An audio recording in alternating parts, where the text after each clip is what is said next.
Greetings, YouTube. Welcome back to the channel.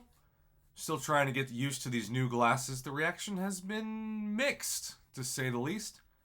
Some people say they look good. Some people say they look awful. Some people say they look mid. And that's kind of the spectrum of life in 2024. I want to talk today about something that is a little controversial because the title of this video, I'm sure, is going to be fairly critical of Kabam, and that does have a tendency to lead to people either immediately defending Kabam or piling on. My goal is neither in this video. It's just to be honest and transparent about the reason why people keep leaving the game. When I was watching the latest Kabam Jax and Kabam Mike led live stream on Friday, I wrote down a quote from Kabam Jax early on in the live stream. It said, "Our goal is for everything we sell to be able to, instead of buying it, also working for it for free." That was the quote. And I stared at my computer in my office and I said, they have no idea what they've done. Kabam has no idea what they've done with that statement. And I'm going to show the Saga badges, and specifically, they talked about this with regards to after you get past the Magic Heist offers. The reason why people are walking away from the game, especially Paragon players, or they're highly diminishing their role as summoners and not dumminers, as Kabam Jax noted. The reason why people are walking away is that they know they're so far behind from what cash players have grown their accounts to that they'll never catch up. It's impossible.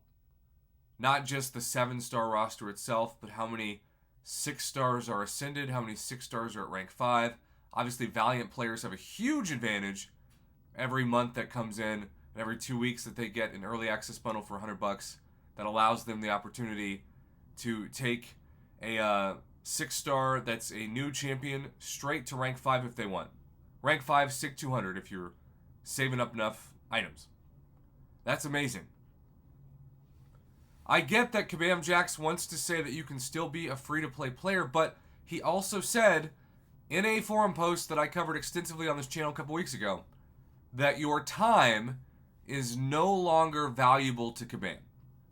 Now, we know that your time literally doesn't keep the lights on. You've got to have cash for that. But free-to-play players, that's all they have is their time. They're literally the definition of free-to-play. So when you say that, and then you give us a slide that goes from incursions and the final piece of King Groot and the monthly Paragon Gauntlet Challenge, Winter of Woe, to stuff like this for Thronebreakers, where you say, yeah, our goal is for you to be happy to not spend money and to get stuff, but also if you want a rank 3 to rank 4 rank up gem as a Thronebreaker, you better save 8,500 units for a rank 4 6-star in 2024. And I get this isn't a Paragon or a Valiant account, but that's still crazy. Kabam has no idea what they're even talking about in terms of the gap between whales in 2024 and even casual spenders. I'm not just talking about the free-to-play versus whale gap. That's always been obviously high. And I'm also not going to compare the greatest free-to-play player arguably in the history of MCOC, Brian Grant, who still gets paid a good amount of money to live stream and do videos and be involved in the game. He's still making money off of it, even though he's not spending that money on the game necessarily. But free-to-play players that I talk to, a lot of them are like college students, high school students, adults that it's either going to be buy an Odin or buy $100 worth of groceries or gas or pay their car insurance. You know, real adult decisions. This is something that you're just going to say to yourself, I don't want to play what's called the credit card accounts, of which mine is definitely one of them, in Battlegrounds. I'm either going to wait multiple weeks to try Battlegrounds, to where hopefully the best accounts are through the victory track, or I'm just not going to play at all. This was not the case for years. To be clear, it was July 4th and it was Cyber Week. Those 2 weeks, yes, people would spend and get new champions and selectors and they'd rank them up, but everybody was still pretty close. Now, it's not just different zip codes, it's different continents in the world. And I don't know how you go from one to the other, especially if you don't have the experience or resources or Aegon to even complete Necropolis, nevertheless explore it. I don't know. I just know that Kabam Jax's statement is well-intentioned, but one of the more tone-deaf misunderstandings of his own community that we've ever seen.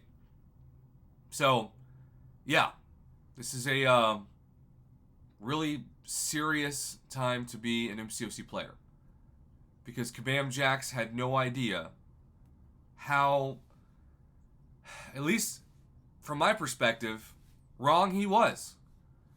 Because while you can get some things for free, if you're going to spend cash on this game, particularly on those whale holidays, you're going to be flying in the pilot seat.